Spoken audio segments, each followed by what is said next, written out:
If you've made any attempts to improve your productivity, you've likely come across a ton of different methods and techniques with varying degrees of strengths and weaknesses. Productivity is essentially all about finding what works for you and experimenting till you find an approach that gives you the results you desire. A lot of it comes down to organization and prioritization, and arguably the most effective of those techniques is the personal Kanban system. Before we jump in, gently caress that like button and subscribe with your notifications turned on to stay in the loop on the monthly releases on this channel. Alright, this is the personal Kanban. The personal Kanban is a task management system that was first introduced in the book Personal Kanban, Mapping Work, Navigating Life. It utilizes the concept of lean manufacturing and applies it to personal and professional productivity.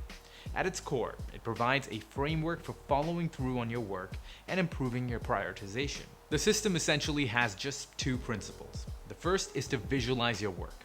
This means that at any stage, you should be able to physically look at your overall workload and the tasks that you have to perform. By doing this, you will get a sense of what to prioritize and be able to measure how much time to allocate to each item. It's been said that 90% of the information processed by our brain is visual, so Kanban takes advantage of this by giving us visual aids to organize our tasks. The second principle is very important, and it is to limit your work in progress. This means that no matter what, you have to impose constraints on the number of things that you're working on at any given time. When you stick to this principle, you'll find that you'll avoid unproductive habits like multitasking simply to get more stuff done. I've made an in-depth video on why multitasking negatively affects your productivity right up there.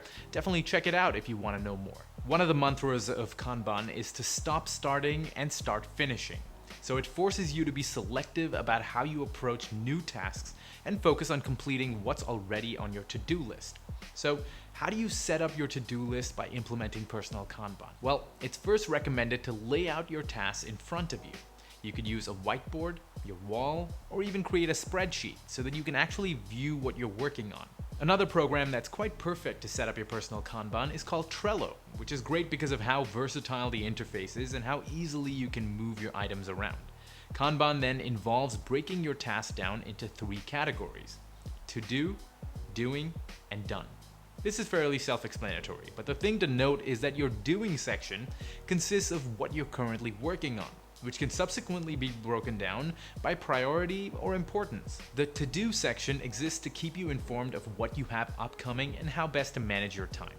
And the done section is primarily there to serve as a boost of motivation when you look at the amount of things that you've actually completed. If you prefer, you can also use post-it notes for individual to-dos. This makes them easy to move without rewriting. Additionally, post-it notes come in different colors, which gives you an easy way to organize your Kanban by priority. Now you might be thinking, alright Vihan, I get the visualize your work part, but how do I implement the limit your work in progress principle? Well, on your Kanban board, you can define the maximum number of tasks you will work on at any point. Under the doing section, you set a limit for the number of items that can fall into this category at once.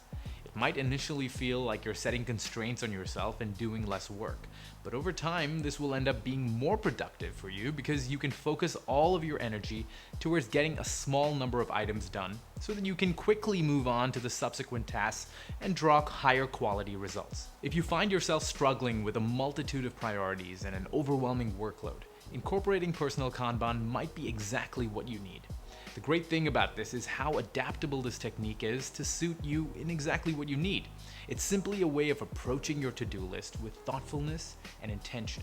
And before you know it, prioritization will suddenly come a lot easier to you. Thanks for watching. Don't forget to like this video and subscribe with your notifications turned on for more handy productivity tips and techniques just like this. See you next time.